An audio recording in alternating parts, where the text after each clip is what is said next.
Hello, everyone. Welcome to Nails and Beauty Talk, NFTs, crypto, and Web3. I am your host, ASIATHABIRD. To have a very special guest with me today. He is the co-founder of the NFT Agency and also the co-founder of Back Llamas. Please welcome Jesse Galati. Hello, Jesse, and welcome to the show. Hey, thanks for having me. Really appreciate it. Yeah, you're most welcome. So I want to go ahead and get started by asking, tell us where you're from and tell us about a little about your upbringing. Cool, yeah. So I'm from a small, kind of rural town in northern Ontario, Canada. Little place called Alliston. So yeah, grew up there. Small, kind of quiet town. Population of around like 10, 15,000 people, and there was always something kind of calling me. There wasn't really too much to do there. Rather than working kind of a factory or like a labor job and right. The big city lights, were attracting me, and I knew eventually it was a goal of mine to find a way to come to Toronto and be able to kind of, live and start a life in Toronto. But I'm a small town blue collar kid, and so I think it really kind of helped me establish what it means to put in work. In order to build something and to achieve something. But yeah, so small town kid, and I got started in kind of like the music industry a little bit, and I was involved in music in a music group, which actually led me to kind of learning a little bit about, marketing, because being a small town kids, we needed like album covers and, these kind of things. So I learned how to do like graphic design, on my own, taught myself how to do graphic design, and that actually led to me actually getting pretty good at graphic design, started taking on clients to do like logos and flyers and stuff like that. And so that was really kind of like the start of like my career in like digital marketing and understanding how to kind of run a business, become an entrepreneur, become self-motivated, self-driven. So technically I've been, kind of working for my own since I was like 15, 14 years old. So, yeah. And that led to some good things. So, I started up my own company, digital marketing agency, when I was, 15, 16 years old. And I did that till I was around 20, took on clients, worked for different real estate companies within my, small town, just doing their marketing. I hit kind of a wall. I didn't really have any examples of people of where I could learn from about how to run a business and really how to scale it. So it was at that time I kind of, decided that I needed to get around people that were on another level than me. And I got into sales. And so I got into sales at around 20. Had no idea if I was going to be able to be, good at it or anything like that. But what I quickly realized is that I'm the kind of person, if I set my mind to something, I don't stop until I figure it out. And I don't stop until I become really good at it. So, lo and behold, I got into sales, had a lot of success in sales, did sales for about, 7 to 8 years, and am still in sales in marketing. I run a digital marketing agency as well called Page Pros, that we've been running for a little while. So, so that's, for the last probably like, 7 to 8 years, I've been building and establishing startup companies and taking them from nothing and turning them into, multi-million dollar enterprises, with different people, over the course of like the last little while. So it's a passion of mine to take something from nothing, enter new industries, find problems and start companies that can provide solutions. And that's kind of, where I'm at now and how we've gotten to this, exciting NFT and Web3 space. Yeah, that's really cool. But I definitely want to ask about the graphic design. So how did you apply like graphic design? Did you do logos for other, clients, or, tell us about that? Yeah, yeah. So I was just, again, like I was 15, 16 years old. Yeah, I was working for my dad at the time, doing custom Hmm. woodworking and custom cabinetry. And on the side, I was taking on clients. So I would do like a logo for a realtor. I would do like their flyers, Hmm.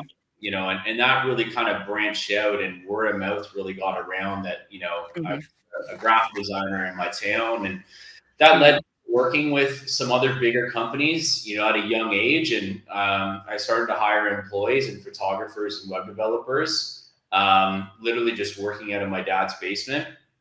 We won a bunch of awards. We won, Youth Entrepreneur of the Year, in our county. So, out of Hmm. tons and tons of businesses. So when I was like 21, I won that award, which was really cool.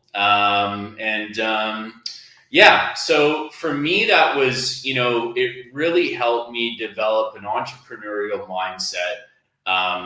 It really helped me develop a lot of customer service skills, Hmm. project management skills, how to meet deadlines, how to work with people, how to, do a lot of crucial things that are very important, to run a successful business. Right. Um, and I had no idea what I was doing back then, and the kind of skills, and how important that they were that I was learning, and how useful they would be, to what I'm doing today. Mm. Yeah, yeah, that's very, very interesting. But I definitely want to go ahead and jump into NFTs really quickly because like NFTs are such an unknown for most people, especially with schools, universities, and things like that. So what Yeah. are some things you've had to like, figure out on your own in regards to NFTs? So NFTs for me obviously were, completely foreign. Mm. And I, I've been in NFTs for years now. And for me, it was important, if I was going to get into an industry, and anytime I enter like a new industry, I try Mm. to learn, everything that I possibly can about, what it is. So I don't come into an industry, and have like unrealistic expectations, or Mhm. I want to learn what it is. And, if I can learn what it is, I can understand where the opportunity, potentially might be. So, Right. um, first thing I did with NFTs is I read the NFT Bible that was published by OpenSea, which is still like a remarkable article that really kind of teaches you everything that you need to know about the different blockchains, the different, ERC contracts, the history of NFTs when they first started, what were some of the kind of like the first Mhm. groundbreaking projects, what have been some of the most notable projects, released to date, and, where they felt kind of like the future of NFTs were going, and, what the use cases were. So I just really started to become very passionate about, the potential and the technology of NFTs, and, how like crazy, and how it could disrupt different industries.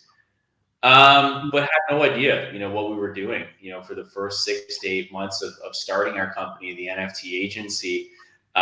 It was really an incredible learning process. We were learning each and every single day, Mhm. just taking meetings with, different companies within the blockchain space.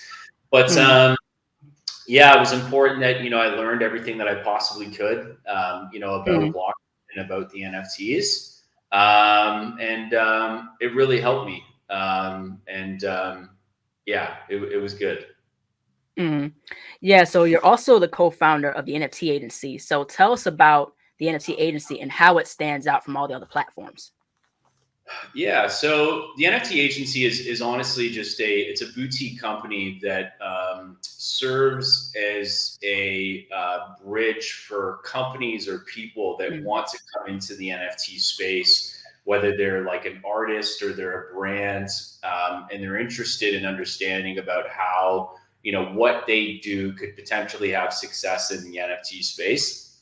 Right. Um, And obviously, even still today, you know, there's a huge just kind of roadblock between what the average person knows about NFTs, you know, and you know what they can do in this space.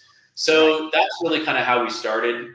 We started out working with some of the, you know, most well-known digital artists from all around the world. So we started to sign them and represent them. And because early on you had like the likes of Beeple, you know, Fuoshix, and these talented digital artists that launched very successful NFT careers and, you know, made millions and millions of dollars. And the majority of graphic designers and artists really had no idea about what NFTs were, and the potential for their work and you know how well it could do, you know, in the NFT space. So we reached out to them. I started to just DM them on Instagram saying, you know, hey, have you heard of NFTs? You know, and they're like, no. I'm like, okay, well, you know, this is what they are. Here are some examples of artists in the space similar to your art. They're doing really well. You know, this piece here sold for $60,000. So there was definitely a little bit of trust that needed to be established because a lot of the artists that we worked with were from Spain, you know, North Macedonia, like places like literally all over the world. And the first, you know, contact that I had with them was within their DM on Instagram. So it's just building trust and building relationships with these artists that I'm still, you know, incredibly good friends with, you know, the majority of all of them today. Then it was from there, you know, once we were working with these artists, it was reaching out to different NFT marketplaces like Super Rare, you know, Nifty Gateway, Crypto.com, and saying, hey, you know, we have these really good artists that have incredible work. You know, we'd love to put together NFT collections and bring them to your platform. And that's what we did. So we helped these artists basically, you know, broker really good deals with different NFT marketplaces, handle all of like the management work, the back end work, the negotiating, all this kind of stuff. And really help build these artists, you know, into, you know, successful NFT artists. And that was kind of the same thing that we did for brands as well. So we started with the artists, and then we started to get contacted by, you know, brands and companies that were interested in coming into the NFT space and, you know, just trying it out, you know, seeing what they could do with their brands in the NFT space. And so that led us to working with like Death Row Records, which is, you know, now owned by Snoop Dogg. And we work with Grammy-nominated producer Murder Beats.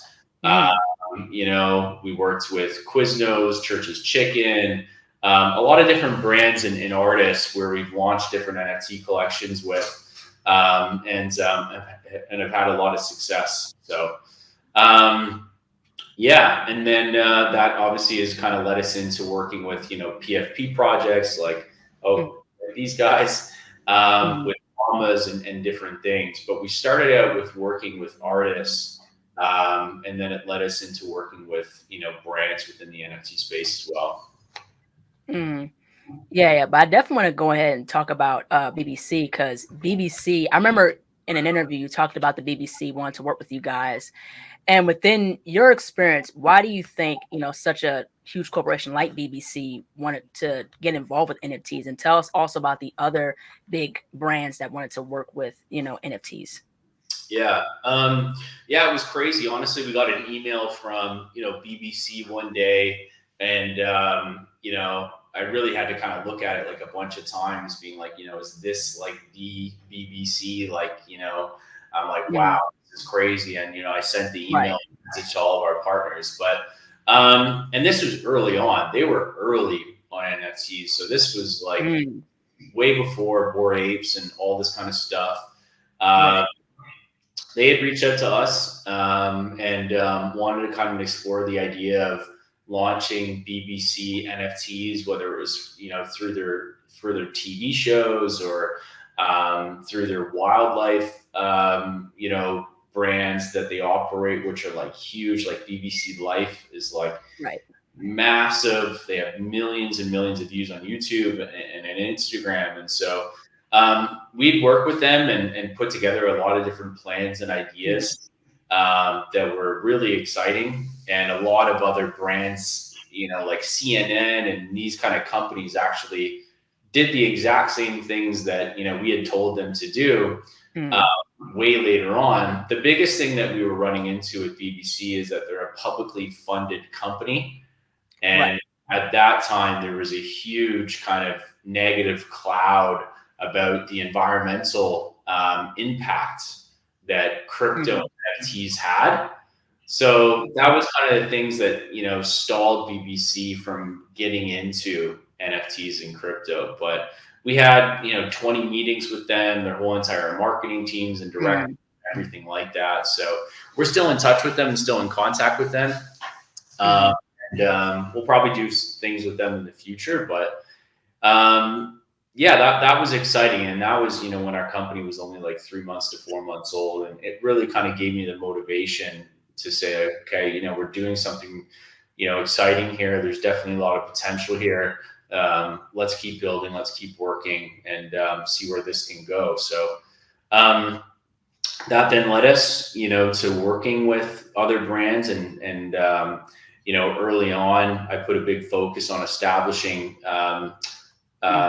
partnerships and collaborations with, big NFT different blockchains and different marketplaces. So one of the best relationships I established was with Crypto.com, who we've done incredible stuff with. We've launched, hundreds of different drops and NFT collections with artists and brands there over the course of the last couple of years. And have been able to do some awesome things on Crypto.com.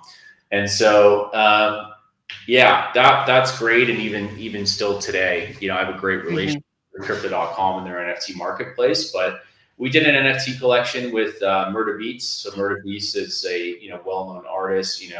Works produces a lot with Migos, and for us, because we're from Canada, he's from Canada as well. So that's kind of how that connection was made. And his drop did very well. I think it did like $500,000 in sales in 24 hours.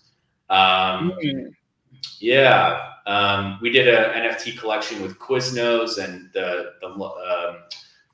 artist for the Llamas, Samir Balik. They collaborated on an NFT collection on Crypto.com, that did very well. We did one with Death Row that was insane, grossed millions of dollars, for them. And it was really cool work that we did with Death Row and Crypto.com. Did an NFT collection with Cypress Hill. So a lot of different artists and brands, at this point, but those are some of kind of like the reputable ones that we've worked with. And another really good one was with Mike Rashid, who is a well-known fitness podcast influencer that, is huge as well. We did a really good NFT collection with him as well. Yeah, that's really, really cool. But you also talked about in the interview that I seen with you about the learning curve within NFTs. So within your experience, what are some of the ways that someone who's just getting started with NFTs, how NFTs can be used that, those who are just getting started may not be aware of? Yeah. Honestly, my advice for people just getting started in NFTs is, number one, just learn about the basics. If you don't know what cryptocurrency is, learn about that. What is cryptocurrency? What is the blockchain? Learn about kind of these basic fundamentals that will allow you to understand, more about what NFTs actually are. And then you could obviously, deep dive into NFTs and what they are. But, my kind of explanation about NFTs is, they're digital collectibles.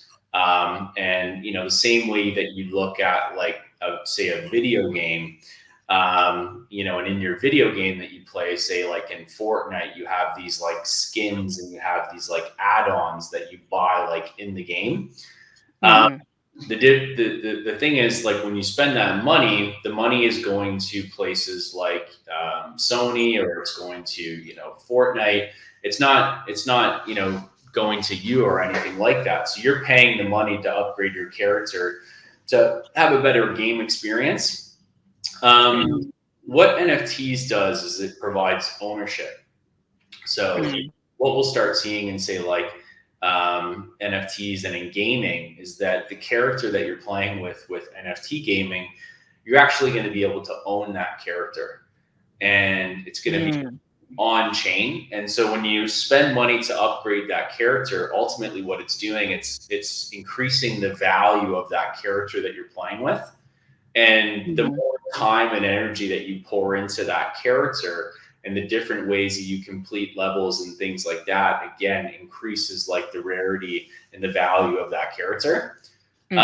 And then what you're able to then do with like a character in your video game with NFT gaming is that you could then go and sell that NFT character on a marketplace.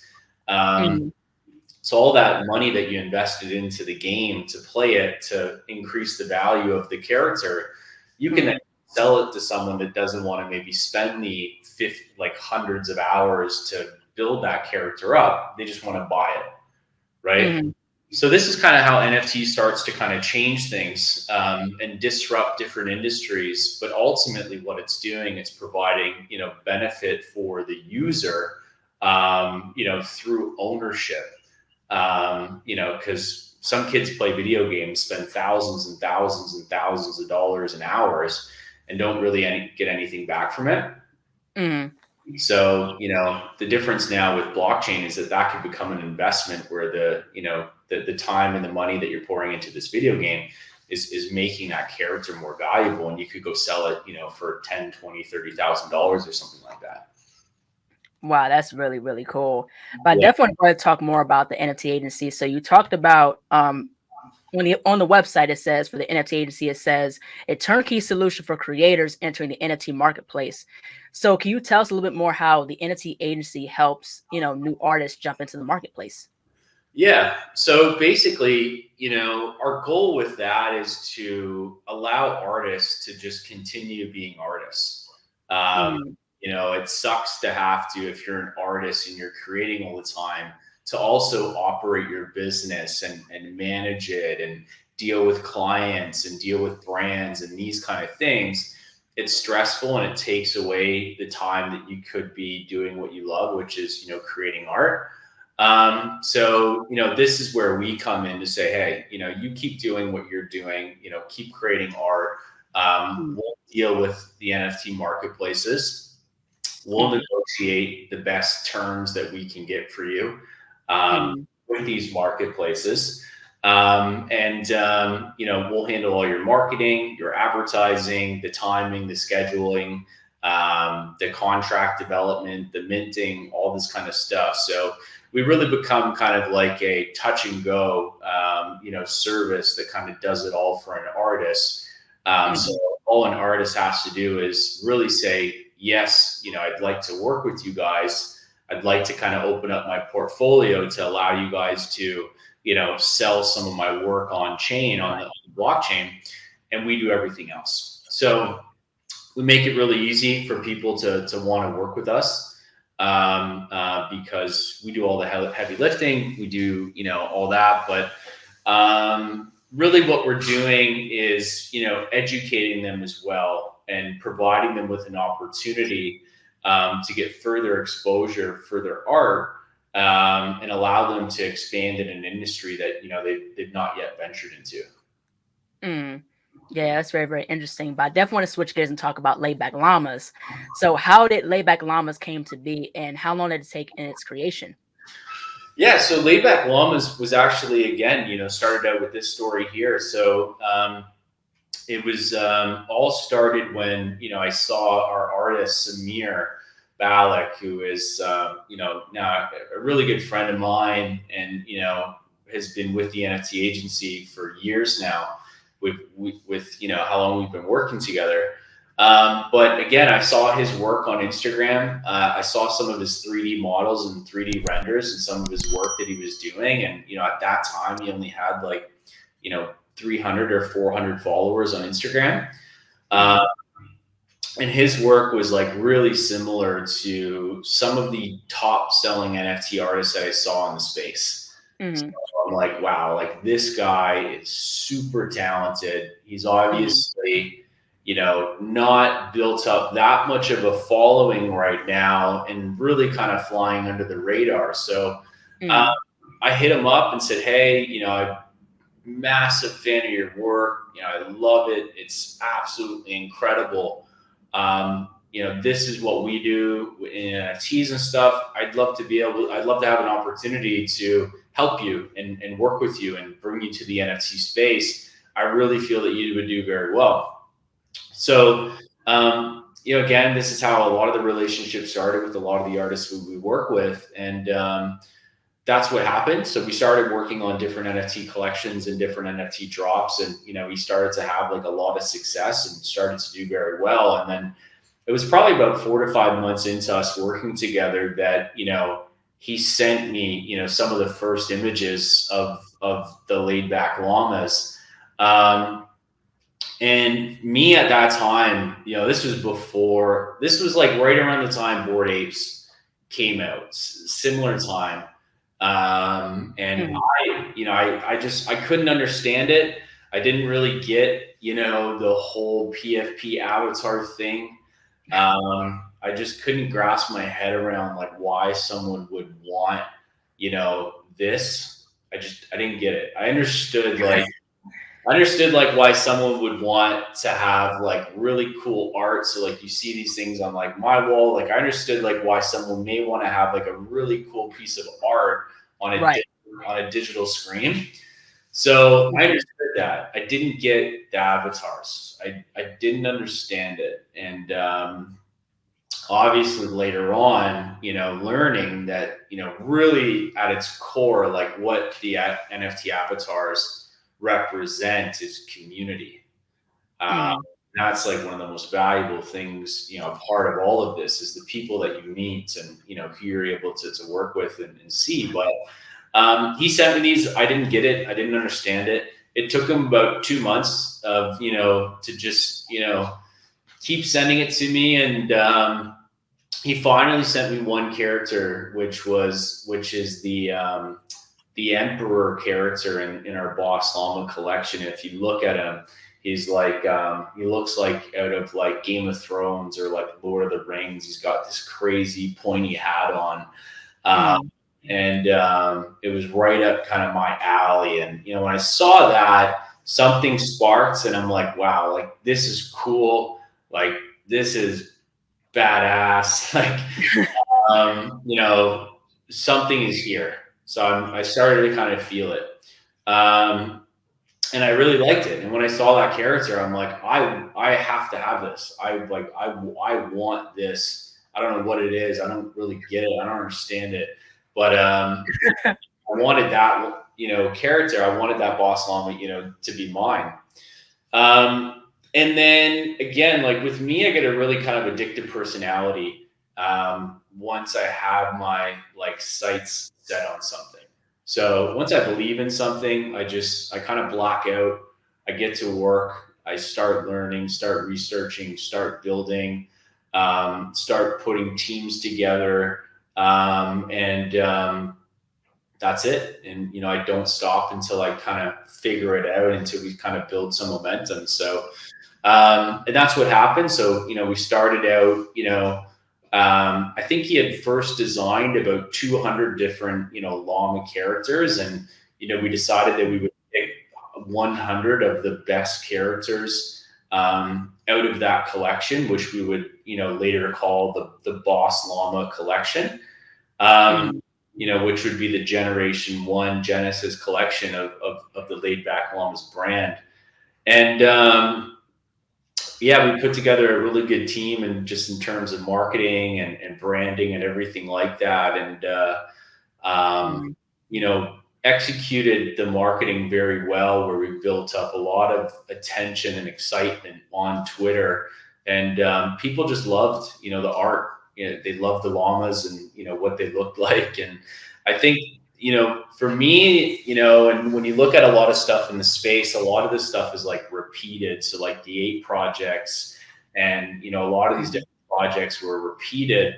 You know, llamas was just really original. Very unique. You know, they look like they could be like a Pixel or a Pixar kind of animated series. So I think we had that going for us. The fact that they were super unique characters, really kind of unlike anything else that was out there. Yeah, our marketing and everything, and just things just really started to take off. Definitely in an organic way. It was something that was important to us, you know, early on, was to really build a real, you know, grassroots community, a real project with real people, no fake influencers or fake promo or fake hype. It had a lot of success, and it's, you know, up until this day, it's been an incredible journey. We've launched a bunch of collections now, and, you know, built in my eyes one of the most incredible, amazing communities in all of the Web3 space. And yeah, I mean, I guess, quote unquote, we're probably considered kind of like an OG project now, like in the NFT space. But we're competing with, you know, still with everything, you know, that's still coming out today. And so it's exciting. Yeah, that's really, really amazing. But that's the thing I really liked about the llamas, was that each character was so unique, and, you know, in terms of their expression. And some of the characters incorporated like the background of where they lived and things like that. Like there's this one llama that had like he was like in this office, and he had like a big Steve Harvey like mustache. Yeah. So Yeah, Sammy. Yeah, that's really, really cool. Also, the Raiden one, I really like that one. The Raiden Mortal Kombat one. Yeah, he's one of my favorites. I don't even know who owns him, but whoever owns him has not like shown any interest ever in letting him go. So yeah. That's really, really crazy. But like, you know, just in regards to the characters, like tell us about some of the conversations, you know, that were had concerning like the artwork. Like what did people feel in regards to just the llamas? Yeah. So it was really cool. Like in the beginning, you know, I left kind of a lot of the creative control, like up to Samir. And for me, like working with artists, I try to stay away from trying to tell people what to do. I can try to give some inspiration and whatnot. I've gotten a lot better at this now, where I can, you know, coach people and guide people and give creative advice and whatnot. But it's also very important for me, for the artist to feel like it's their art, it's their creation, it's their idea. Right. And that's when I feel like they're able to kind of really meet like their max potential and do like what they're best at. Yeah, I honestly, I have to give all the credit, you know, to Samir and his team for the initial artwork with Boss Llamas and just all the expressions and, you know, things like that. And there was definitely a lot of inspiration from kind of like, you know, pop culture. So, you know, the Emperor one was like, you know, Game of Thrones, you know, and stuff like that. So, yeah, a lot of that credit would go to Samir. I know because we've had this, you know, question get asked a lot. Like people would ask, like, why llamas? Like, why did you guys pick llamas? And Samir's answer is that they have a lot of character, and they're unique. And he said like their fur is like fluffy and like luxurious. So this was his response whenever we asked, like, why did you want to create llamas? But that was his response, and you know, I thought it was really cool.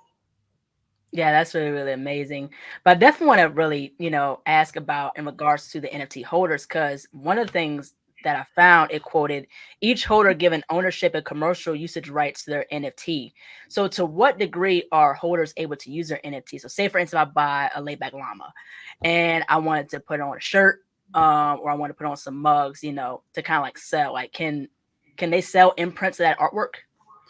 Yeah. Yeah. So you own the full IP rights. Do whatever you want with it. So if you want to start up a company and use the llama, as the, the brand, the core image, like, of your brand, like, you can totally do that. So, you can, explore, like, we had one thing where we licensed out the IP to Quiznos to use laid back llamas. They also use, like, CloneX and Bored Ape, like, in one of their advertisements. So, doing things like that, you have the people like Bored and Hungry, who took their Bored Ape, started up a burger joint, and used their Bored Ape as, like, the brand image, for their burger joint. Snoop Dogg did it as well, with his company. So similar things to this. I have a bubblegum llama. There he is, actually, right there.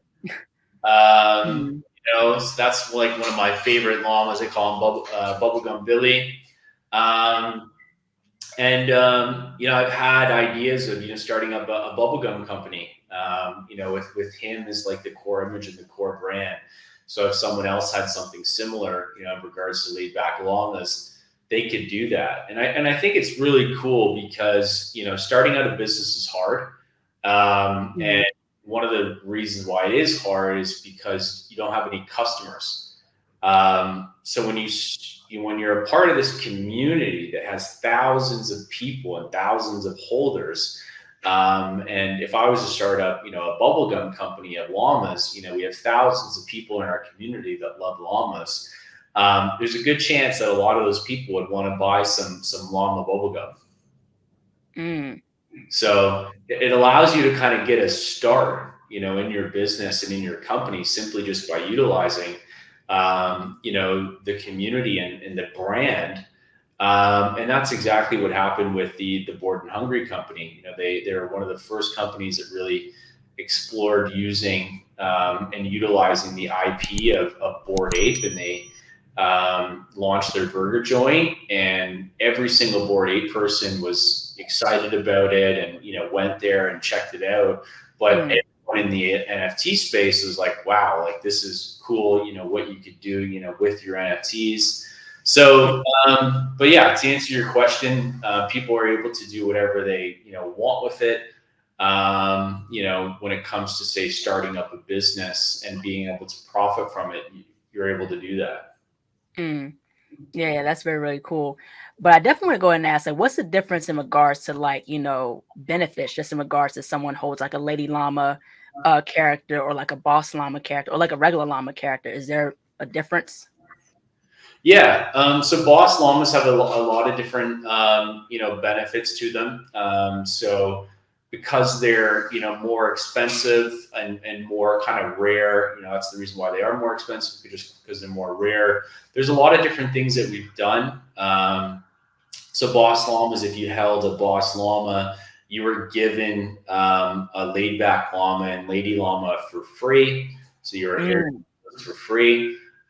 Every single month we have something that's called a boss payday.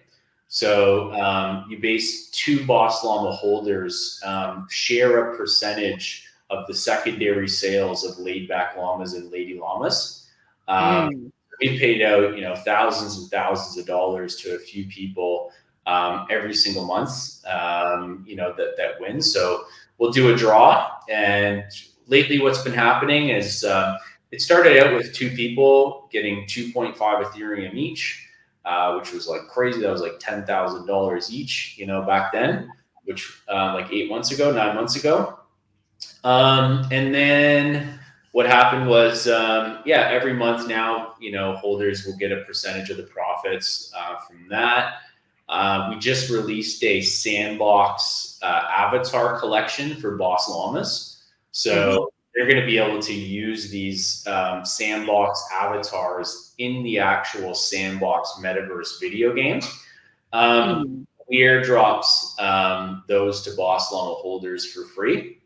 So those have been some of the perks, that they've gotten. On top of laid back llamas, they have access to our grass community ecosystem, where they can earn grass through our Discord, through our community.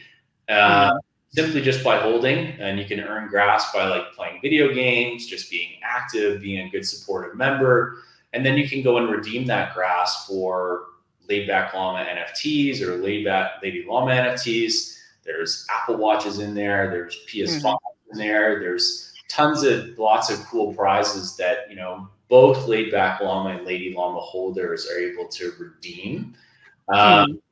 So that's been a lot of the exciting stuff that's been going on there. And then just access to all the events and different things that we were doing. We held a big event in NFT NY in New York. We had Llama Fest there, so all the holders were able to come in there, meet one another. They got a prize pack, different merchandise, free drinks, all that kind of stuff. So it's also kind of an access pass to anything that we're going to be doing. So, but the most exciting stuff, lately for llama holders has been the grass system that you're able to earn within the community. And then you can go and redeem that for different gifts and prizes. Again, like Apple Watches. You can donate grass to charity. So you can donate it to like Llama Sanctuary. You can potentially get a PS5. We've given out Oculuses and stuff like that. So that's a lot of like the cool utility that's, been awarded to holders over the last little while. Now, another utility that I found very interesting too is like, I think it's like for the boss llamas, like if their llama gets picked, it's going to be like in like a TV series. That's something that you guys still plan on down the line, having like a TV series. Yeah. So we've been working on that for a while now, and working with different studios and production studios. But it'll actually be all the different llamas. So not just boss llamas. So it'll be laid back llamas and lady llamas. And so the goal would be to where we have kind of like a casting call. So when we put out the casting call, you could kind of submit your llama saying, hey, I allow you guys to be able to, use this llama within the animated series. And depending on kind of like the role or, what we're looking for could determine like, which llamas and different traits that, we're looking for. But yeah, the llamas that we would pick, we would pay out, a royalty for be able to, show their llama and include their llama within the show, which would be cool. You earn a royalty based off the NFT that you own. And in turn, that NFT is also gaining popularity and increasing its exposure, which probably increases its value. Someone would want to buy it, after seeing an animated series. So yes, that's still the plan and that's still the goal and, things that we're working on for sure. Now, in regards to the people who get picked, like their llama gets picked, will they be also the voice actors for the llamas too, or is that going to be separate? I think for us, we'd explore lots of different things, for sure. I think the big thing that we always try to do is try to keep things like inclusive. So it's like, if there's an opportunity to make things fun or include the community in what we're doing, we'll always consider it. It's very important to everything that we're doing. But yeah, I think that's a great idea. We could definitely, do something like that, for sure. Yeah, that'd be a real cool idea. But definitely with considering all your experience, do you feel like all there is to know about NFTs, or is there still, growing in usage as to like how to use NFTs? Yeah, honestly, I think, I think we're still just scratching the surface with the potential of NFTs and, the really big use cases that are really going to disrupt a lot of industries.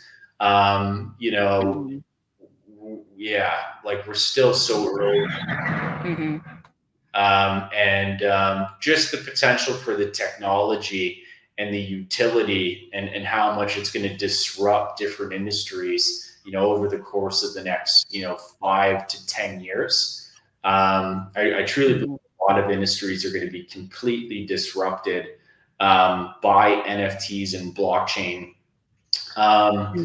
Some of the biggest things is just, proof of authentication and how you kind of prove everything, on the blockchain. But, one industry that I think will get disrupted is like tickets, like event tickets. Right. So, if I buy a ticket to go watch, say, LeBron James play, a basketball game, and that ticket is an NFT that I can buy. Mm-hmm. And say what happens is that during that game, LeBron James like breaks a scoring record and scores, 105 points and sets the scoring record for most points scored in a game all time. Right. Well, because that, NFT that I bought was for that game and he did it at that game, that NFT that is a ticket of mine is now shot through the roof in value.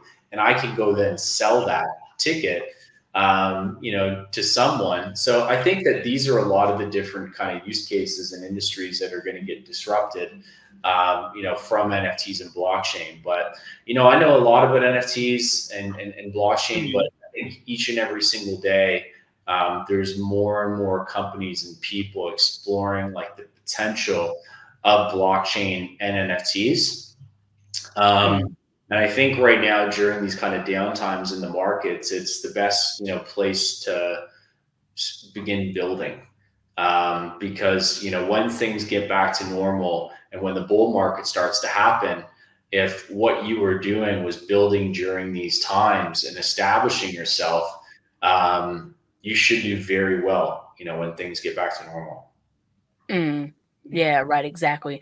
Now, what does the future look like for you? If you could plot out the next 10 years, what would that look like? And what do you think NFTs would look like? Yeah, I think for me, I'm just always going to be heavily involved with building great companies, providing great services, and looking to constantly, challenge the norm, and step outside of my comfort zone. But for me, it really just looks like building the best, possible companies that I can be. A goal of mine is to eventually have a publicly traded company. That's, really where I see myself in the next 5 to 10 years is owning and operating, and having, one of my companies become a publicly traded company. As I work in like a lot of different industries, but the goal for me though is just continuously trying to provide incredible services that solve problems, and working with great people and trying to find these people and trying to empower these people, trying to coach and lead these people and help them become the best individuals, that they can be. And NFTs and blockchain, again, like we just spoke about, I just see it disrupting so many different industries, from digital collectibles to, tickets. I think gaming will be a massive industry that's disrupted by NFTs and blockchain. You're already the biggest companies in the world, getting into NFTs with Phase and, these kind of companies. So I see great things for NFTs and blockchain and what it provides. Yeah, I absolutely agree with that. Last but not least, where can people find Laid Back Llamas on social media, and how can people support Laid Back Llamas, and tell us about the upcoming events? Yeah, for sure. So Laid Back Llamas everywhere. So, just Laid Back Llamas on Twitter and Instagram. My best advice would be to just come hang out in our Discord and our community, jump into Llama Talk and just say hi and chat with people. And, that's my advice for anybody just getting into NFTs or anything. Find a community, but, come into our Llama community, say hi, talk with the people, ask them questions. What you'll find is there's just incredibly, welcoming, positive, good people, a part of this community that are willing to lend their time to help you, to teach you, to guide you into this space. But come hang out in the community. It's an amazing space filled with tons of people that have so much experience within NFTs and blockchain. And come hang out with the Llama community. But then me, I'm just Jesse Galati everywhere on social media. I'm not like too vocal on a lot of different things. I'm definitely a worker behind the scenes for the most part, making sure things are happening and things are building. But Laid Back Llamas has a lot of exciting things going on. We have a lot of Twitter spaces. So a lot of Twitter spaces that we run, through our community. We have a fun one called Trading Thursdays that happens every Thursday, which is really fun. You're able to kind of come on, learn about different NFT projects, trade NFTs, so you can trade one NFT from another project to get into another one. And but follow us on Twitter at Back Llamas. Lots of stuff going on there with different events, and all the information that you'll need to know will be found on our Twitter for sure. All right, cool. Well, thank you so much, Jesse, for jumping onto the show. This is a really cool conversation to get to know you, the NFT agency, and also Back Llamas, I love the Back Llamas so much. I love the characters. They're really, really cool. But yeah, thank you so much. Yeah, thank you so much for having me as well. Great questions. And happy to do this anytime. I really appreciate it. Hello, everyone. Thank you all so much for watching. Please like, comment, share, and subscribe to the channel. Be sure to click the bell for notifications. Also follow me on my social media platforms and visit my website, ASIATHABIRD.com, and be on the lookout for more interviews involving Web3, NFTs, crypto, and the metaverse.